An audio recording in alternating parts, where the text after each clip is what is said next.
Dans une lettre jamais destinée au public, rédigée en mars 1955, quelques semaines seulement avant sa propre disparition, Albert Einstein, figure tutélaire de la physique, confiait quelque chose sur la nature du temps et sur le deuil, qui me hante depuis ma première lecture. Son ami le plus proche, Michel Bessot, venait de mourir. Ils se connaissaient depuis plus de 50 ans. Ils avaient partagé le chemin du travail vers l'Office des brevets à Berne. Ils avaient passé d'innombrables soirées à débattre de physique, de philosophie et du sens de toute chose. Bessot fut la première personne à qui Einstein confia sa théorie de la relativité. Et maintenant, Bessot n'était plus. Dans une lettre adressée à la famille de Bessot, Einstein écrivit quelque chose qui n'était ni poésie, ni métaphore, mais la conclusion honnête d'un homme qui avait passé toute sa vie à étudier la trame de la réalité. Il écrivit « Maintenant, il a quitté ce monde étrange, un peu avant moi. Cela ne signifie rien. Pour nous, physiciens croyants, la distinction entre passé, présent et futur n'est qu'une illusion obstinément persistante. Cela ne signifie rien. La mort de son ami le plus proche ne signifiait rien. Pas parce qu'Einstein s'en fichait, mais parce qu'il comprenait quelque chose du temps que la plupart d'entre nous ne peuvent saisir.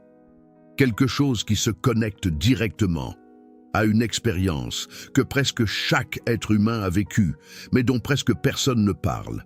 L'expérience de rêver de quelqu'un qui est mort, et de le voir vivant, et de le sentir proche, et de se réveiller avec la certitude absolue que pendant quelques instants, il était là. J'ai rêvé de mon père, 3 semaines après sa mort, et ce rêve n'était pas comme les autres rêves. Il n'était pas confus, il n'était pas étrange.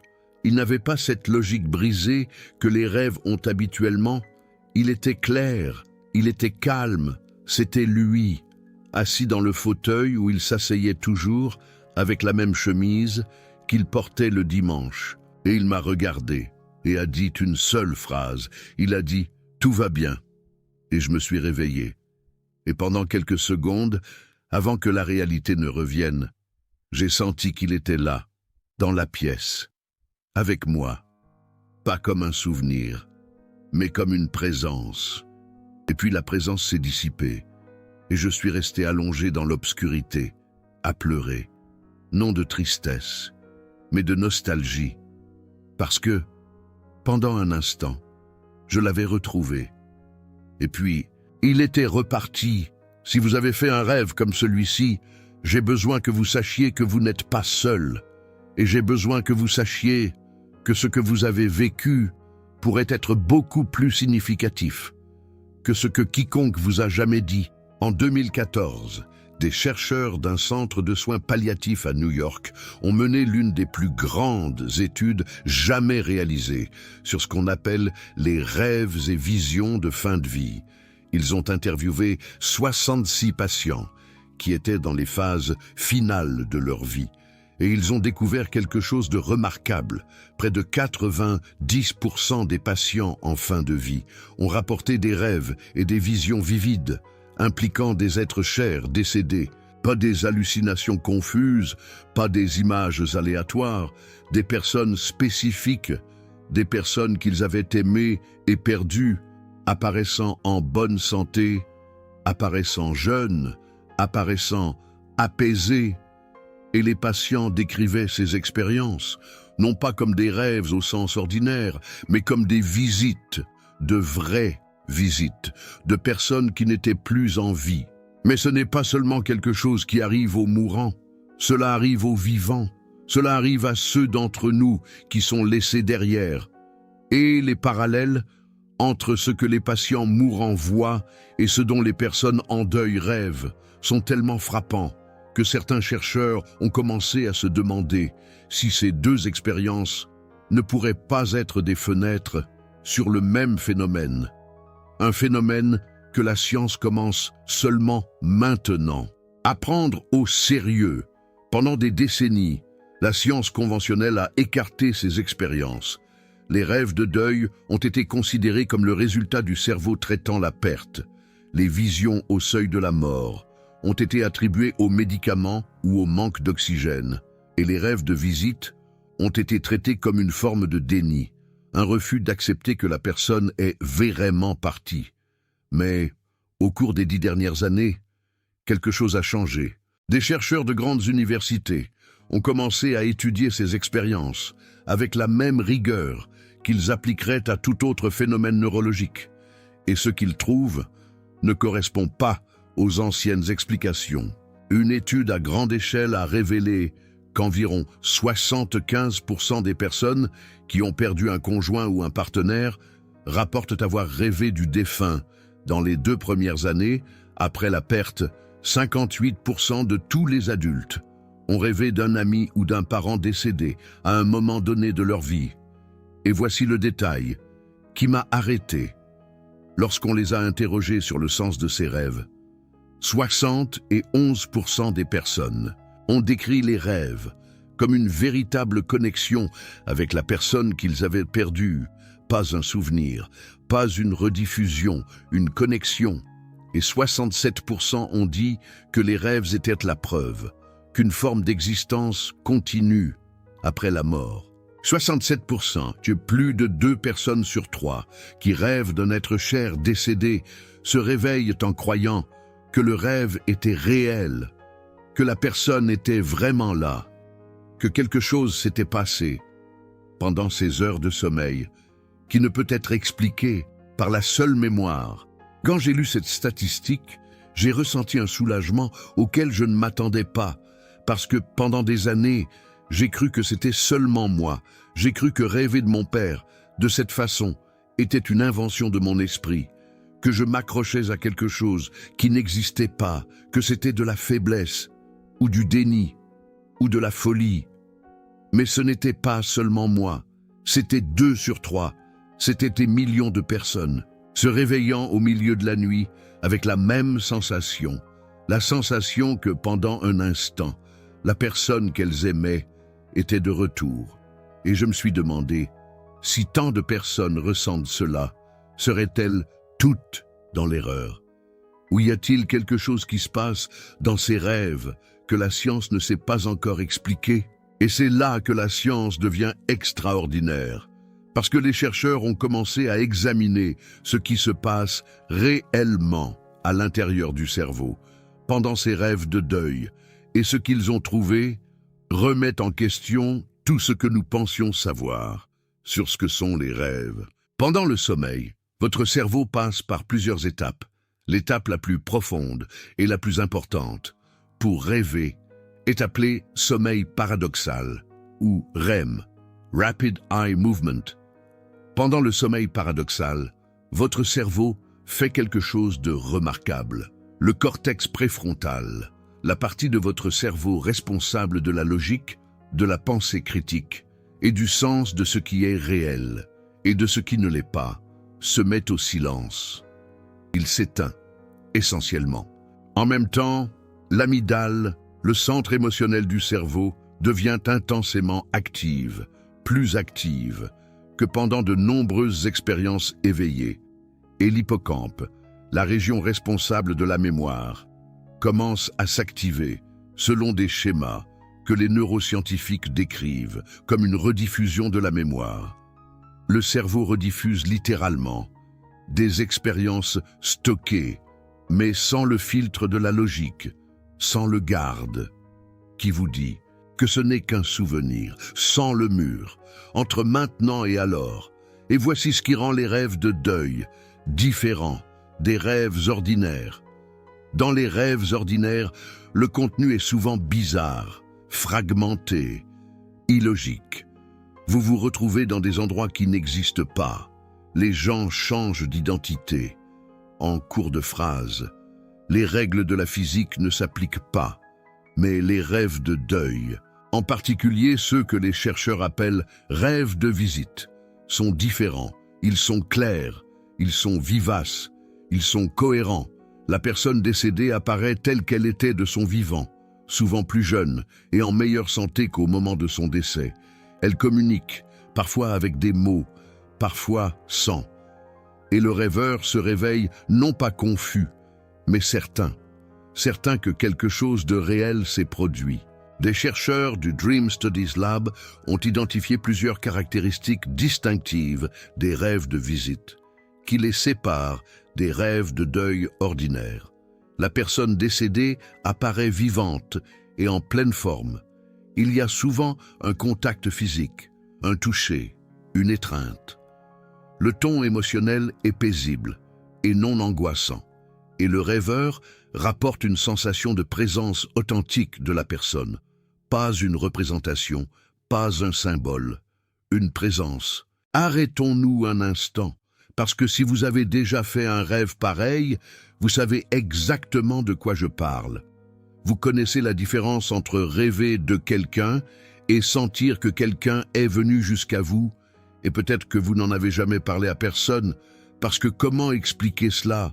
Comment dire à quelqu'un que votre père, votre mère, votre mari, votre femme est apparu dans votre rêve et que vous savez que c'était réel? Les gens vont penser que vous devenez fou. Ils vont dire que c'est juste le cerveau qui traite le deuil. Ils vont dire que vous devez passer à autre chose. Mais je dois vous dire une chose. La science commence à découvrir que peut-être vous n'avez pas tort, que peut-être ces rêves sont plus que du traitement, que peut-être le cerveau, lorsqu'il supprime ses filtres pendant le sommeil, accède à quelque chose que nous ne pouvons normalement pas atteindre. Et c'est exactement là qu'Albert Einstein entre en jeu. Parce que ce qu'Albert Einstein a compris de la nature du temps se connecte à ses rêves d'une manière que personne n'avait prévue. Mais d'abord, je veux vous parler de quelque chose que les chercheurs ont découvert à propos de la relation entre les pensées éveillées et les rêves de deuil. Les scientifiques ont constaté que plus une personne pense à un individu décédé pendant les heures d'éveil, plus elle est susceptible de rêver de lui. Cette partie n'est pas surprenante. Mais voici ce qui est surprenant. La qualité du rêve n'est pas corrélée à la fréquence à laquelle vous pensez à la personne. Les personnes qui pensent constamment à leur être cher perdu et celles qui n'y pensent qu'occasionnellement rapportent toutes les deux le même type de rêve de visite vif, clair et hyper réel. En d'autres termes, ces rêves ne semblent pas être proportionnels au deuil éveillé. Ils semblent fonctionner selon une logique entièrement différente. Comme si quelque chose d'autre que votre esprit conscient décidait quand et comment la visite se produit. Les chercheurs ont également constaté que les rêves de visite peuvent se produire des années, voire des décennies après la perte. Une femme septuagénaire a raconté avoir rêvé de sa mère, décédée 40 ans plus tôt. Et le rêve était aussi vif et émotionnellement intense que si la perte avait eu lieu hier. Le cerveau n'oublie pas. Et quel que soit le mécanisme qui produit ces rêves, il ne s'affaiblit pas avec le temps. Au contraire, beaucoup de gens rapportent que les rêves deviennent plus clairs et plus paisibles au fil des ans, comme si la connexion, quelle qu'elle soit, mûrissait. La théorie de la relativité d'Albert Einstein a révélé quelque chose sur l'univers qui est encore difficile à accepter pour la plupart des gens. Le temps n'est pas ce que nous pensons qu'il est. Nous percevons le temps comme une rivière. Il coule dans une seule direction, du passé, en passant par le présent, vers le futur. Hier est parti, demain n'est pas encore arrivé. La seule chose qui soit réelle, c'est maintenant, cet instant, cette respiration. Mais Albert Einstein a montré que c'est faux, ou du moins profondément incomplet. Selon ses équations, le temps est une dimension, comme la longueur, comme la largeur, comme la hauteur. Il fait partie de la structure de l'univers, tissé avec l'espace en une seule structure appelée espace-temps. Et dans l'espace-temps, il n'y a pas de rivière, il n'y a pas de flux, il y a un bloc. Les physiciens l'appellent l'univers-bloc. Chaque instant qui a jamais existé, chaque instant qui existera jamais, fait partie de ce bloc. Votre naissance est dedans, votre premier jour d'école, le jour de votre mariage, le jour où votre mère est morte, le jour où vous mourrez. Tout existe, maintenant. De la même manière que Paris et Tokyo existent toutes les deux maintenant, même si vous ne pouvez être que dans l'une d'elles à la fois. La différence entre le passé et le présent n'est pas que le passé est parti, c'est que votre conscience n'y est plus, mais il est toujours là, dans le bloc, dans la structure, aussi réel que le moment que vous vivez maintenant. Pensez à ce que cela signifie pour les personnes que vous avez perdues. Votre mère, décédée il y a 10 ans, elle n'est pas dans le passé. Elle est dans une partie différente du bloc. Le moment où elle vous a tenu la main quand vous aviez 5 ans existe maintenant. L'après-midi où elle a ri de quelque chose que vous avez dit à table existe maintenant. La dernière fois qu'elle vous a regardé, vraiment regardé, ce moment n'est pas parti. Il est intégré dans la structure de l'espace-temps elle-même. Il est aussi réel que la chaise sur laquelle vous êtes assis, aussi réel que l'air que vous respirez. La seule différence est que votre conscience éveillée, avec tous ses filtres et son insistance sur le maintenant, ne peut pas y aller. Elle vous maintient enfermé dans une fine tranche du bloc, une page d'un livre qui est déjà complet.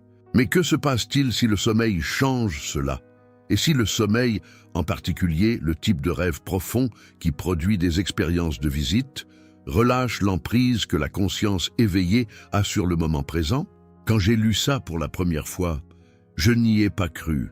Cela ressemblait à de la science-fiction, cela ressemblait à de la fantaisie, mais ce n'est pas le cas, c'est des mathématiques. C'est la conséquence directe des équations qui décrivent comment l'univers fonctionne. Et Albert Einstein y croyait, pas comme une théorie, comme un faillite. Et c'est pourquoi, quand Michel Bessot est mort, Albert Einstein n'a pas dit que Michel Bessot était parti. Il a dit que Michel Bessot avait quitté ce monde étrange un peu avant lui, et que cela ne signifiait rien. Parce que pour ceux qui comprennent la physique, la séparation entre le passé et le présent est une illusion, têtue, persistante, mais une illusion. Et maintenant, pensez à ce qui se passe quand vous rêvez. Pendant le sommeil paradoxal, le cortex préfrontal se calme, la partie de votre cerveau qui vous maintient enfermé dans le moment présent, qui vous dit ce qui est maintenant et ce qui ne l'est pas, qui trace la ligne entre les vivants et les morts, entre ici et parti. Cette partie de votre cerveau s'éteint et l'hippocampe commence à rejouer des souvenirs, pas comme des enregistrements fanés, comme des expériences. Avec toute l'intensité émotionnelle du moment original, l'amygdale s'en assure. Elle inonde le rêve d'émotions, de vraies émotions, le genre d'émotion qui vous fait pleurer dans votre sommeil, le genre qui vous fait tendre la main vers quelqu'un qui n'est pas dans le lit à côté de vous. Et si, dans ces moments où le mécanisme de chronométrage du cerveau est hors ligne, quelque chose d'autre devenait possible? Et si la raison pour laquelle les rêves de visite semblent si réels n'était pas parce que le cerveau vous trompe, mais parce que le cerveau, pendant quelques minutes, fait quelque chose qu'il ne peut pas faire pendant que vous êtes éveillé? Et si ce que l'on perçoit était une partie du bloc temporel à laquelle notre conscience éveillée n'a normalement pas accès? Je veux être très prudent ici. Je ne suis pas un scientifique. Je ne fais aucune affirmation définitive. Mais je pose une question qui, selon moi, mérite d'être posée. Si Albert Einstein avait raison et que la distinction entre passé, présent et futur n'est qu'une illusion, et si les neurosciences ont raison lorsqu'elles affirment que pendant le sommeil paradoxal, le mécanisme du cerveau qui maintient cette illusion se désactive, alors que se passe-t-il dans l'espace où ces deux faits se chevauchent? Que se passe-t-il lorsque le filtre est retiré? Peut-être rien. Peut-être que c'est juste le cerveau qui traite le deuil. Peut-être que la clarté saisissante des rêves de visite n'est qu'un artefact d'un traitement émotionnel accru. C'est ce que la plupart des scientifiques vous diraient. Et ils pourraient avoir raison. Mais la physique d'Albert Einstein laisse la porte ouverte à une autre possibilité. Une possibilité à laquelle 67% des personnes endeuillées qui font des rêves de ce type croient déjà. La possibilité que les personnes que nous avons perdues ne soient pas parties, qu'elles existent dans une partie du bloc temporel à laquelle nous ne pouvons normalement pas accéder. Et que, dans le sommeil, lorsque les murs s'écroulent, Nous ne rêvons pas d'elles. Nous les rencontrons. Mon père, Paul, est apparu dans mon rêve une fois de plus. Des mois après cette première fois.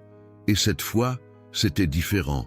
Cette fois, il était plus jeune, peut-être une 50aine d'années, avec les cheveux sombres que je ne connais que par des photos. Et il n'a rien dit.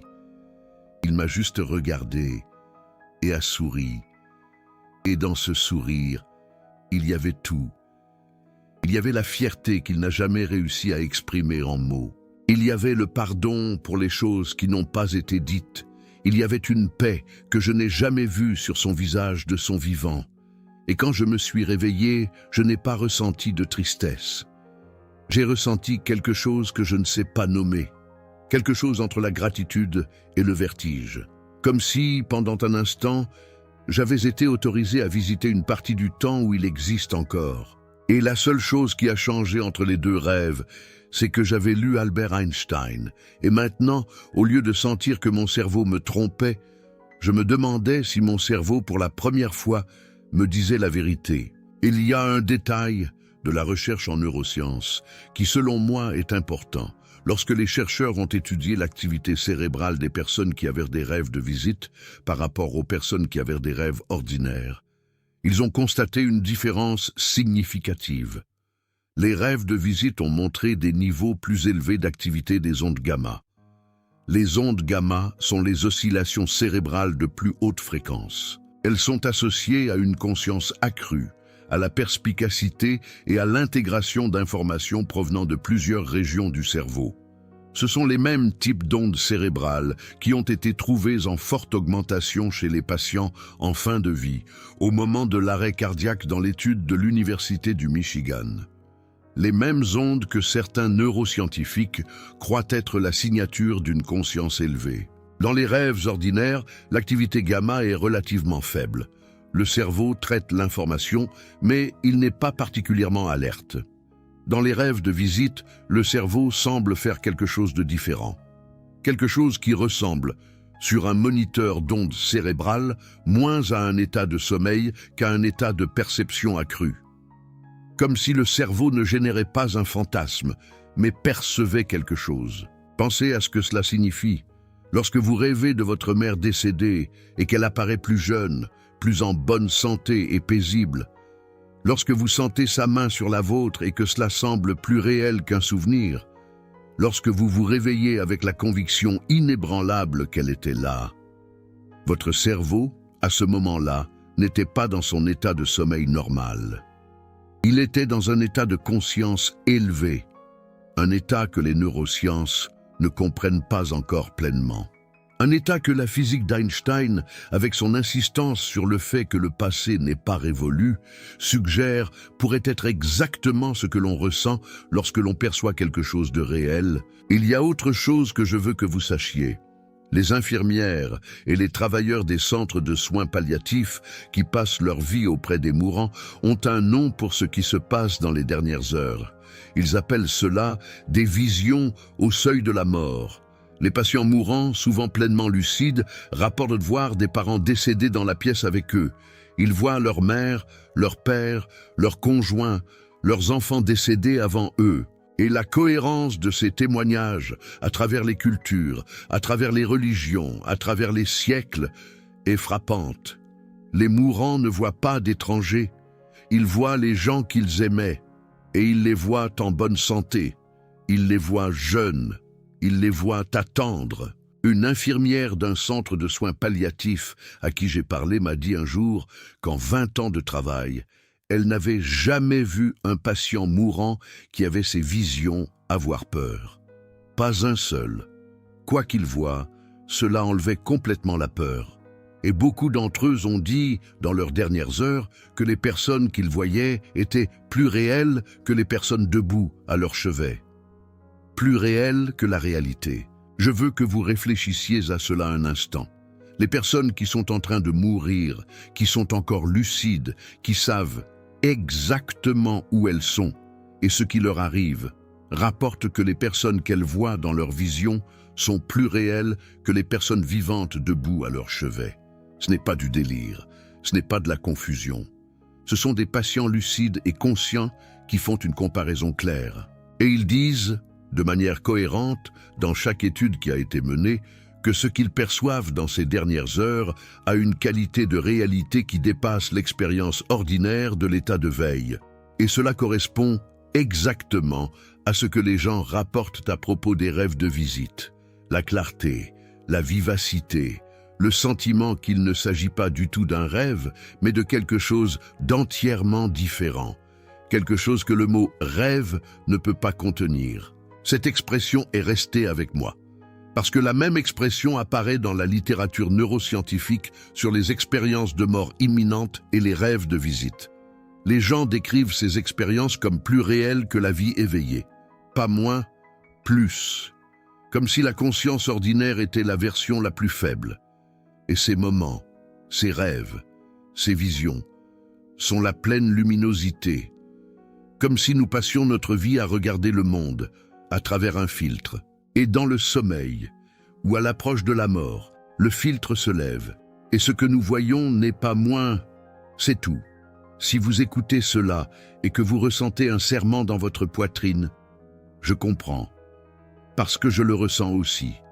Chaque fois que j'en parle, je le ressens. Pas parce que c'est triste, mais parce que c'est trop grand. La possibilité que les personnes que nous aimons et que nous avons perdues ne soient pas perdues.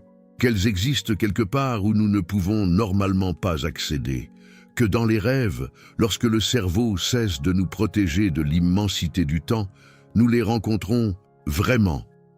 Cette possibilité est si belle et si effrayante, à la fois que je comprends pourquoi la plupart des gens préfèrent ne pas y penser, mais je ne peux pas arrêter d'y penser, et je pense que vous non plus, parce que si vous êtes ici à regarder jusqu'à présent, c'est parce que vous avez aussi fait ce rêve.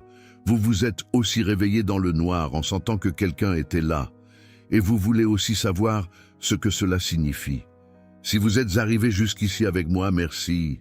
Merci de votre confiance. Je sais que ces sujets touchent des endroits que l'on protège habituellement.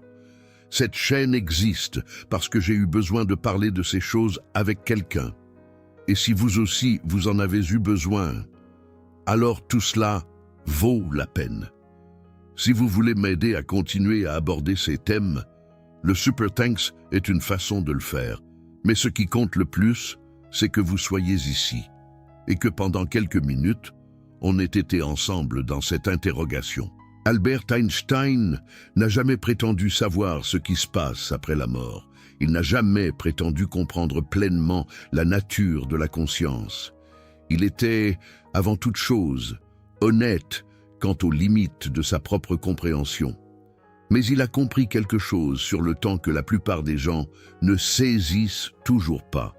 Il a compris que le passé n'a pas disparu, que les personnes que nous avons perdues ne sont pas effacées, que chaque instant qu'elles ont vécu, chaque mot qu'elles ont dit, chaque fois qu'elles ont tenu notre main ou ri de quelque chose que seuls nous trouverions drôle, tout cela existe dans le tissu, dans le bloc, dans la réalité obstinément persistante que nos esprits éveillés sont trop limités pour percevoir. Et quand vous dormez, quelque chose change.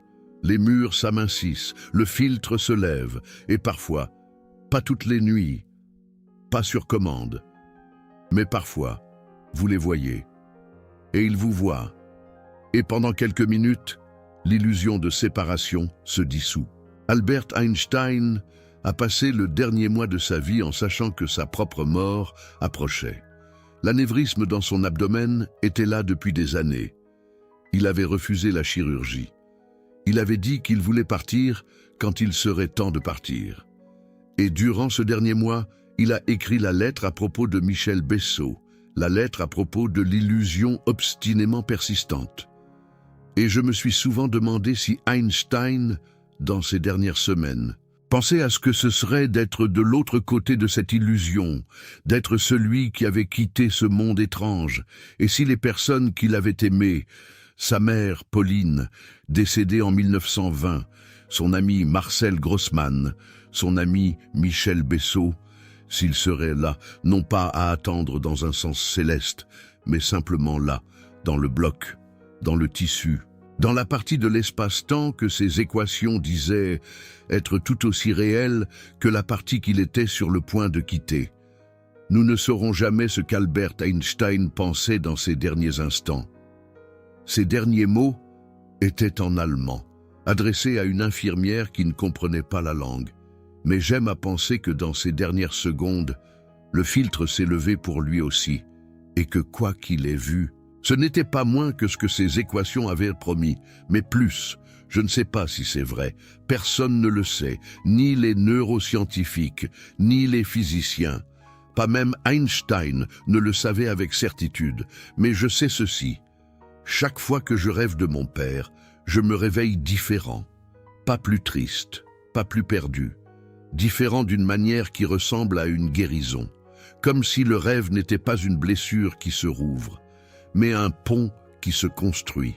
Un pont entre la partie du temps où il existe encore et la partie où je suis maintenant. Et chaque fois que je traverse ce pont, même pendant quelques secondes, le poids de son absence devient un peu plus léger. Non pas parce que l'absence disparaît, mais parce que la distance entre nous, pendant un instant, disparaît. Ce que j'ai appris d'Albert Einstein n'est pas une réponse, mais une permission. Permission de prendre ses rêves au sérieux. Permission de ne pas les rejeter comme des tours de l'esprit. Permission de considérer la possibilité que lorsque vous rêvez de quelqu'un qui est mort, quelque chose de réel se passe. Quelque chose que la science essaie encore de comprendre. Quelque chose qu'Albert Einstein, avec ses équations et son honnêteté brutale, nous a donné le langage pour au moins considérer.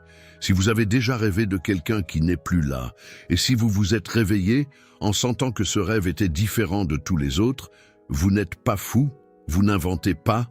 2 personnes sur 3 qui ont vécu ce que vous avez vécu ressentent la même chose.